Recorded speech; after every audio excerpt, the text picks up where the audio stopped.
Hi guys! For today's video, tara samahan niyo ako mag-self-date. So ayun, I went to Munich on my day off to check out this event.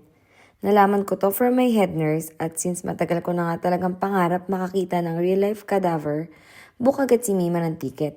By the way, ito na rin pala yung last larga ko sa Munich kasi lilipat na kami ng Berlin this month.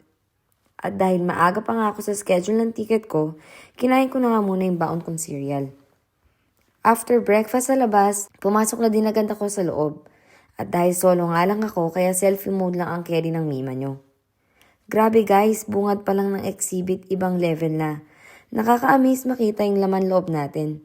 May actual muscles, healthy brain versus Alzheimer's brain, healthy lungs versus lungs ng smoker. As in, ang dami kong nakita na hindi ko akalaing makikita ko ever in real life. At hindi lang pang tao guys, meron ding exhibit na panghayop. Sulit na sulit nga yung binayad kong entrance fee. Talaga namang super enjoy malala. And syempre, to end my day, dumaan muna ako sa favorite milk tea shop ko. Namiss ko nga sobra mag milk tea. At dahil gutom na nga rin ako, kaya bumili din ako ng parang siopaw nila. Sa wakas, isang bili na lang may free milk tea na ako.